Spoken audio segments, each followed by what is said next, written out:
Nagdaan ng ilang linggo at naging normal ang buhay ni Mariel sa Batangas. Maayos at masaya ang relasyon nila ni Liam. Kahit na nasa Maynila si Liam at magkalayo sila, Liam make sure na nababantayan pa rin niya ang nobya na hindi nalalaman ni Mariel. May dalawa siyang kinuhang secret agent na nagpapalitan ng bantay para kay Mariel para masigurado niyang ligtas ito at para din sa kapanatagan ng loob niya. Every Friday after office hour, ay umuwi si Liam sa Batangas upang makita at makasama si Mariel hanggang Monday ng umaga. Happy and contented naman si Mariel sa ginagawang effort ni Liam para sa kanya. Kahit na pagod sa trabaho ang lalaki, ay nagagawa pa siyang puntahan kahit na malayo ang Maynila sa Batangas. Ilang araw na lang malapit na ang pag-alis niya sa reservoir nila Jack. May nakuha na rin daw na kapalit niya sa trabaho. Kaya excited na si Liam na makasama na palagi ang nobya dahil pumayag to na bumalik naman siya nila sa Maynila dahil kinuntsaba niyang ina para mapapayag si Mariel. Sinabi niya kay Mariel na mas mapapanatag siya kung sa mansyon na lang ulit tumira ang nobya, na bukod sa kanya ay makakasama pang muli ni Mariel ang mami niya na sobrang namimiss na rin ng nobya niya. Lunes na madaling araw, na inihatid ni Liam si Mariel at nasa harapan na uli sila ng gate ng mga De Los Santos. Paano na yan, love? Babalik na uli ako ng Maynila. Mag-iingat ka rito palagi, ha? Last day mo na sa Sabado sa resto bar. Then Sunday morning, sasama ka niya sa akin bumalik ng mansyon. Palaging ipinapaalala ni Mami sa akin ang pangako mo sa kanya nung nag-usap kayo. Pinaayos na nga ni Mom ang kwarto mo kina Grace at Joycelyn. Ani ni Liam na seryosong pinapaalalahanan muli ang nobya. Opo, Mr. Liam Moran. Para ka ng sirang plakang paulit-ulit. Sagot ni Mariel na makanta pang sinabi ang huli niyang tinuran na kinahalakhak niya pa na matapos niyang kantahin. Seryoso ako, love. Tinadaan mo naman palagi sa biro mga sinasabi ko sa'yo. Angal ni Liam. Sorry, kasi naman nakailang beses mo nang sinabi sa akin yan. Hindi ko naman nakakalimutan ng mga napag-usapan namin ng mami mo. At sino ba ako para tanggihan ng alok ni Tita Donna sa akin? Aniya kay Liam. Napasawerte ko na nga at tanggap ako ng mami mo para sa'yo. Kahit na nasabi ko na sa kanyang katotohanan na hindi talaga ako nagka-amnesia, nagawa ko pa rin magsinungaling sa inyo.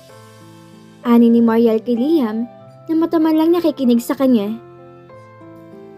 Nakalimutan mo ata sa Sunday ng binyag ng anak nila Eileen at Jack? Ninong ka rin di ba ni Adrian pati sina Liman at Colton? Nga pala, natapos ko ng ginawa kong scrapbook na ni-request sa akin ni Eileen para sa anak niya. Gusto mo ba makita? Ay picturean ko na lang pala mamaya tapos isan ko sa messenger mo ha? Tingnan mo kung okay ba siya o kung may babaguhin ba ako. Pagpapaalala rin ni Mariel kay Liam na halatang nawala sa isipan nito ang binyag ng anak ng kaibigan sa linggo. Nakalimutan ko na nga, mabuti pinaalala mo. So yung scrapbook pala na pinagkakaabalahan mo noon ay para sa anak ni Jack? Oo, bakit? Ano ba sa palagay mo para sa'yo? Natatawang tanong pa ni Mariel. Hindi. Mabilis sa sagot ni Liam. Bye-bye na. Ingat ka sa pagdadrive ha. Love you. Wait lang. Goodbye kiss ko muna. Request pa ni Liam na inginuso ang labi. Napangiti si Mariel at hinalikan si Liam na madiin na matagal. Yan, may goodbye kiss ka na. Sige na, papasok na ako. Kanina pa tayo nagpapaalaman ng love, di ka pa nakakaalis. Saad pang anya sa nobyo, na ikinangiti ni Liam at tumango na sa kanya. Okay, sige na. Bye-bye na muna for now. Chat mo ako pagising mo ha. Love you, love. Mabilis pang hinalikan ni Liam ang pisngi ni Mariel na ikinayakap ng dalaga sa kanya. Ingat ka. At saka lumabas na ng sasakyan ng dalaga. Tulad ng nakasanayan na nila, pinapapasok na muna siya ni Liam sa loob bago to umalis. Lumipas pa ang mga araw at dumating ang araw ng Biyernes. 8:00 na ng gabi, kaya nasa reservoir na si Mariel at nagsisimula ng gawin ang trabaho niyang pag-check ng mga tauhan kung kumpleto bang kanilang mga waiter at waitress. Ang bandang nakaschedule every Friday night at ang solo singer na kumakanta sa bar nila tuwing Friday, Saturday at Sunday lang dahil yun ang araw na marami silang customer. Ganon din ang kusina, lalo na sa mga cook nila dahil dagsa ang parokyano kapag Friday night. Madami na rin ang dumating na customer pero wala pang owner ng resto bar na si Jack. Kaya tinawagan na niya ito upang tanungin kung makakapunta ba. Sorry, medyo malilate ako ngayon. Huwag ka mag-alala, Mariel. May mga pinadala kong tao dyan na magbabantay sa inyo. I do my best para maisettle ko na to at na makapunta na ako dyan. May nangyari lang kanina nang on the way na akong papunta dyan. Habang wala pa ako dyan, ikaw na munang bahala ha. Mag-iingat kayo dyan ha. Give me a call, Mariel, kung may kailangan ka, okay? Saad ni Jack na makausap niya to sa cellphone. Kaya itinuon na lang ni Mariel ang sarili sa pag-monitor sa mga empleyado at customer. Until na may lumapit sa kanyang waitress at sinabing ipinapatawag siya ng isa sa mga customer nila dahil may irereklamo raw sa kanya. Okay, sige, tara, samahan mo ko. Aniya sa waitress. Sir, ipinatatawag niyo raw po ako? Ano po bang problema? Mahinahon niyang tanong sa lalaking nakangisi na nang lumapit siya. Ikaw ba Miss Beautiful ang manager dito? Saad na tanong pa ng lasing na customer nila. Ako nga po sir. Sagot niya na kinakabahan pero hindi si Mariel nagpahalata. Yung mga waitress niyo, kanina pa kami tinatanggihan na i-table sila? Ang aarte? Babayaran naman namin ang iinumin nila. Pero baka pwede na ikaw na lang. Di hamak na mas maganda at sexy ka sa kanila. Di ba mga pare? Saad ng customer nila na halatang pinabastos na siya at nagtawanan ang mga kasama ng lalaking kumakausap sa kanya. Mali naman kayo ng pinuntahang lugar. Hindi ho nagpapatable ang mga waitress namin dito. At lalo na ho ako. Resto bar ho ito at hindi beer house. Kung babae magpapaligaya sa inyong hanap nyo, sana hindi kayo dito nagpunta. Mahinahon, pero may inis si Mariel niya saad sa lalaki. Aba mga pare, matapang si Miss Beautiful. Nandito na kami eh. Bigyan mo na lang kami na maitay-table namin. O kaya ikaw na lang, magkano ba? Lumapit pa to ng bahagya kay Mariel at halos mahalikan na sa tenga ang dalaga dahil itinapat sa tenga niya ang bibig nito at pabulong na iwinikang huling sinabi nito sa kanya. Napiko naman si Mariel, kaya mabilis niyang sinampal ang lalaki ng banto sa kanya. Nagtawa na naman ang mga kasama ng lalaki at marami nang nakakapansin sa kanila. Gaga kang babae ka ha? Galit na ani ng lalaki na mabilis na nagantihan si Mariel. Nang sampalin din si Mariel ng lalaki, ay napatay yung isa sa mga kasama nito na inawat na ang lalaki pagkatapos mabigla sa ginawa ng kasama nila. Tama na yan pare, lasing ka na. Sorry miss, ako nang humihingi ng paumanihin. Hindi na naituloy ang sasabihin ng lalaki nang biglang may sumuntok rito na ikinagulat din ni Mariel na makita si Liam na galit na galit. Gumanti naman kay Liam ang lalaki na nampal kay Mariel kanina. Nagawa din itong suntukin si Liam at nagpambuno ang dalawa hanggang sa humingi na ng tulong si Mariel na awatin si Liam. Dahil pinagtutulungan na ng mga kasama ng lalaki ng banto sa kanya si Liam. Mabilis ang naging pangyayari kaya hindi kaagad nakakilos ang mga tauhan ni Jack na makita ang kaguluhan sa pwesto nila. Kanina na makarating si Liam sa resto bar at makapasok sa entrance, ay nilapitan agad siya ng isang waiter at tinuro kung nasaan si Mariel, na natanaw naman niya kahit malayo sa pwesto niya ang dalaga na nakikipag-usap sa customer. Nag-init ang ulo niya nang biglang sinampal ng lalaki ang nobya niya, kaya agad siyang sumugod at sinuntok ang lalaking kaharap na ni Mariel.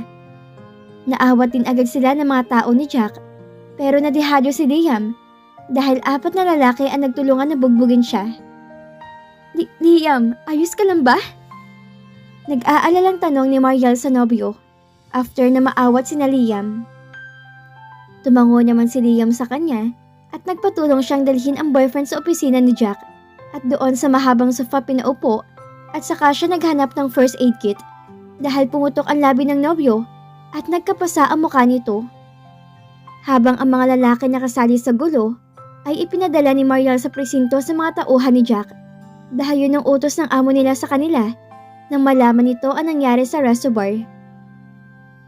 Susunod na lamang sina Liam kung kailangan ng sabi niya dahil nais niyang gamutin na muna ang sugat ni Liam. Hay, bakit ka naman kasi sumugod agad at sinuntok mo yung lalaki kanina? Humihingi lang siya ng depensa sa ginawa ng kasama niya. Hindi naman siya nambanto sa akin eh. Mahinahon niyang sabi kay Liam, pero sa tono ng pananalita niya ay parang sinisisi pa niya ang nobyo dahil sa nagkagulo sa resto bar. Mariel, ikaw na nga pinagtanggol ko sa mga ungas na yun. Pero bakit parang sa akin ka pa nagagalit? Natural lang ang naging reaction ko dahil nakita ko sinampal ka't binabastos nilang girlfriend ko. Paasik na sa adaman ni Liam dahil hindi niya nagustuhan ang sinabi ni Mariel sa kanya. Kaya ko naman kasi yung sarili ko. Papaayos na eh. Humihingi na ng depensa yung kasama niya. Pero nakigulo ka pa? Lalo lang lumalang sitwasyon. Yan tuloy nabugbog ka pa ng mga lalaking yon.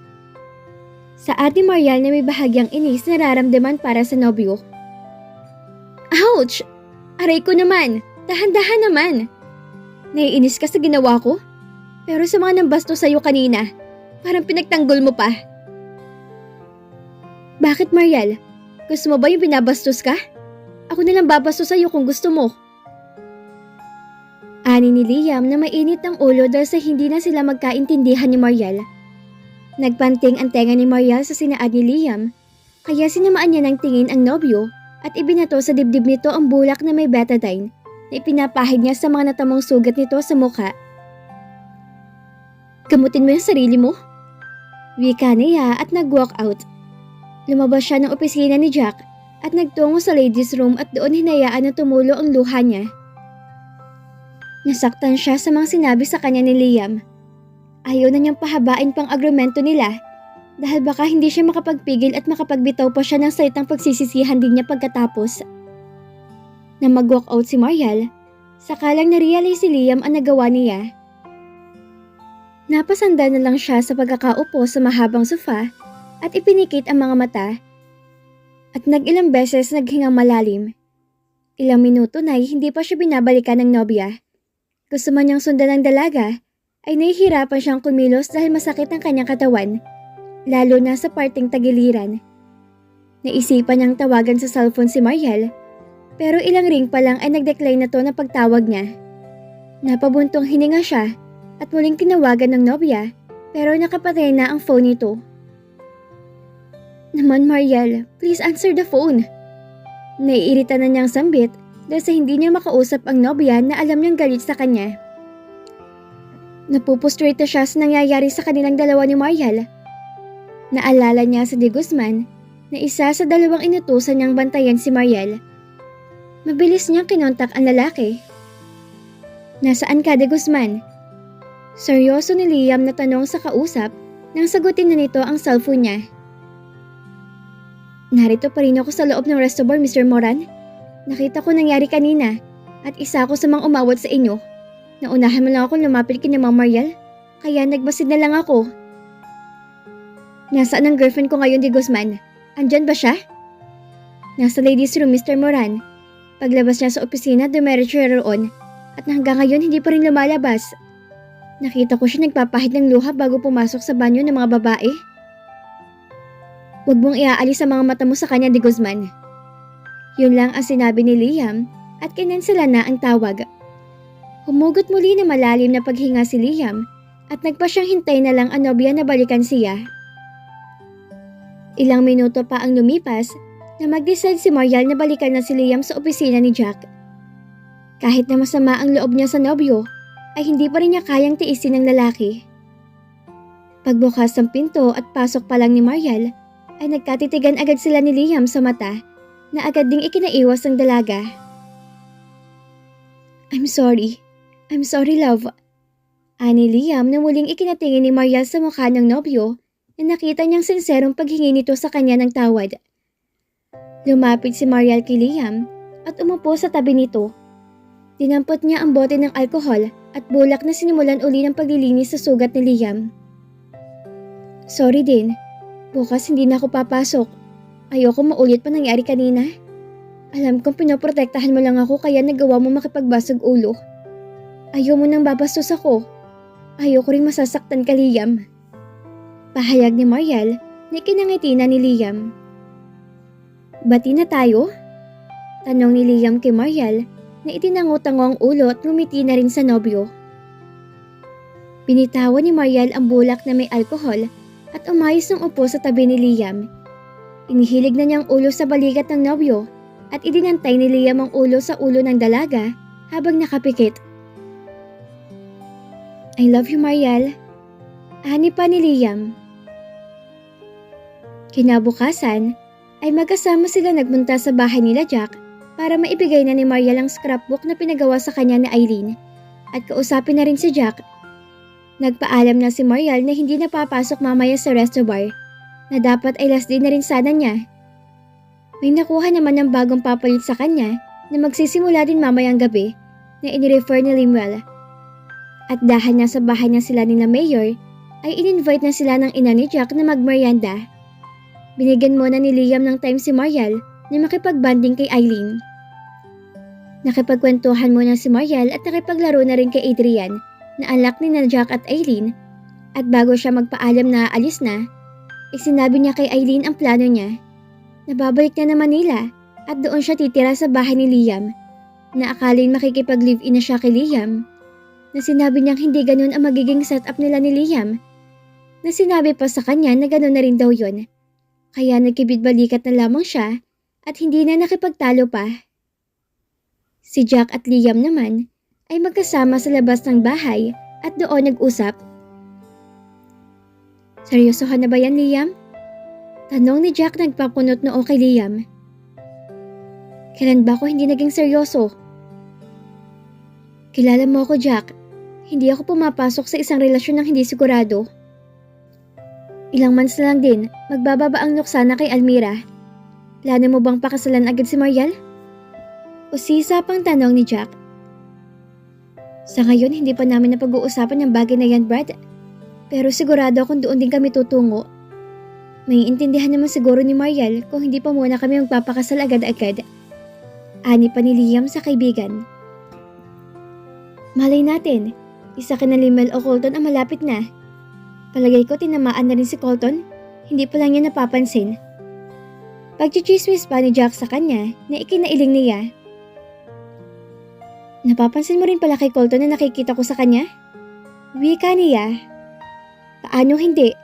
Bukang bibiglagi ni Colton ang pangalan ng babae. Hindi lang siya natawagan o di masagot ang tawag niya. Ang init na agad ng ulo. Natatawang naiiling na komento pa niya kaibigan. Bukas pagkatapos ng binyag sa simbahan ni Adrian, hindi na kami aaten sa reception. Dediretso na kami ni Mariel bumiyahe pa Manila, Brad. Pahayag ni Liam na tinanguan siya nito. Sure, no problem, Brad. Mag-iingat kayo ni Mariel sa biyahe bukas. Saad ni Jack. Maya-maya lang ay napansin na nila sina Mariel at Eileen na papalapit na sa kanila. Aalis na ba tayo? Tanong ni Mariel kay Liam. Nagmamadali ka? May pupuntahan ka pa ba? Balik tanong naman ni Liam. Hapon na kasi, baka nakaka-istorbo na tayo kay na Jack. Pupunta pa yan ng resto bar mamaya. At sa Eileen baka may aasikasuhin pa para bukas sa binyag. Paliwanag ni Mariel. Nakangiti namang nakamasid lang ang mag-asawa sa kanila. Sige na Brad, baka may pinaplano din ng girlfriend mo. Kantsaw ni Jack sa kanila habang niyayakap ang asawang sa Eileen. Tawa naman ang tawa sa Eileen dahil alam niyang may plano si Mariel na yayain ng date si Liam. Nagets naman ni Liam ang sinabi ni Jack kaya hinawakan na niya sa kamay ang dalaga at niyaya nang umalis ang nobya. Tara na! Aya ni Liam kay Mariel na tumango na at nag-wave na lang kamay sa mag-asawa na ihahatid na lang sila ng tingin. Na makasakay sa loob ng kotse ay saka nagtanong si Liam kay Mariel. Saan tayo? Tagaytay tayo pwede? Please? Paglalambing ni Mariel na ikinatuwa ni Liam. Tagaytay din. As you wish my love. Malawak na ngiting saad ni Liam. Thanks love. Masayang wika ni Mariel at nag-abrisyete ng braso sa nobyo. Gabi na makarating silang dalawa sa Tagaytay. Naghanap sila ng restaurant, nakita ang view ng Taal Volcano. In-enjoy nila ang gabing biglaang date nila magkasintahan. Nag-stargazing pa sila after ng dinner date nila. Ipinark lang ni Liam ang kanyang sasakyan sa isang overlooking site sa picnic roof at doon sa ibabaw ng hood ng kotse nahiga silang dalawa at magkahawak kamay sa ilalim ng mga bituin. Pagbalik natin ng Manila bukas, diretso ka ba muna sa bahay niyo? Seryosong tanong ni Liam sa nobya. Oo sana, namimiss ko na rin sila lolo at lola. Hindi ko pa nga pala pinapaalam kina Kuya Makmak na uuwi ako. At sa bahay niyo ako makikituloy. Payagan ka kaya ng mga elders mo na sa amin ka tumira? Kahit na hindi pa tayo kasal. You know what I mean, love? Iisipin nila na magsasama na tayong dalawa. Okay lang ba sa'yo? Natatawa naman si Marial sa sinabi ni Liam. Love, first of all, hindi na ako minor de edad. Second, titira ako sa inyo dahil sa request ng mami mo. Third, para rin sa safety kong pagtira ko sa inyo. Ang sabi mo nga, di ba? Kaya pumayag ako. Kung yun naman ang mga idadahilan ko sa kanila, hindi naman siguro sila tututol. Saad niya sa nobyo. Hindi ba conservative ang mga lolo at lola mo? Hindi ba ganun na matatanda sa inyo? Ani pang tanong ni Liam. Masyado namang old family oriented na nasa utak mo. Hindi ganun ang pamilya ko, lalo na si Mama La. Kung malalaman ng iba, iisipin tayo nila na nag-live-in na nga tayo. Dahil girlfriend mo ko, tapos nakatira ako sa bahay nyo. Pangit tingnan diba sa party ko bilang babae? Ganon din sa party mo, dahil hindi ka pa nakakababang luksa. Pero heto tayong dalawa, sa kabila ng kaalaman natin yun, ay pinagpatuloy pa rin natin ang relasyon natin dahil mabilis nating minahal ang bawat isa. Nitanya ni Marial kay Liam na hinigpitan pa ang pagkakahawak sa kamay nito. Bumangon sa pagkakahiga si Liam at napansin ni Marial ang pagbuntong hininga ni Liam. Ang lalim nun ah. Anong iniisip mo? Tanong ni Marial. Ang sinabi mo, tama ka. Wala naman akong pakaalam sa sasabihin ng iba. Pero ikaw ang inaalala ko. Siguro kukuha lang din ako ng kondo malapit sa kumpanya. Ayoko namang makituloy pa sa kondo ni Michael, kaya kukuha na lang ako ng pangsarili ko. Para walang masabing ibang tao sa atin, lalo na sa'yo. Dahil hindi naman tayo talaga magsasama sa iisang bubong. Pagsasaad naman ni Liam sa kanya nang naiisip nito. Ikaw, kung ano sa tingin mo makakabuti para sa ating dalawa. Okay sa akin ang naisip mo. Pagsang-ayon ni Marial sa suhestyon ni Liam. Malamig na, uwi na tayo. Aayusin ko pa yung mga gamit ko eh. Magpapaalam na rin ako kay Tita Emmy mamaya. Ayanan niya kay Liam, ni-aheted na siya. Umalis na sa hood ng kotse si Liam at tinulungan siyang bumaba roon. Ipinagbukas pa siya ng pinto ng kotse nito at na makapasok siya'y umikot to sa kabilang side at saka umupo sa driver seat.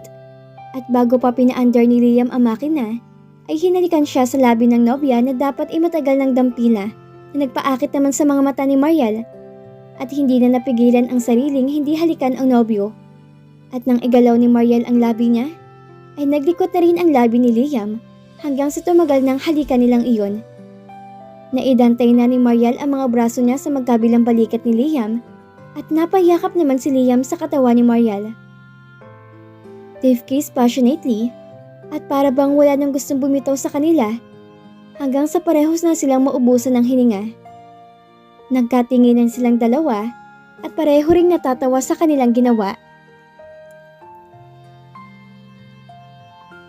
At dito na po nagtatapos ang kabanata ng ating kwento. At sana po ay muli niyo kong samahan sa mga susunod pang kabanata na ibabahagi ko sa inyo. Maraming salamat po at ingat po tayong lahat.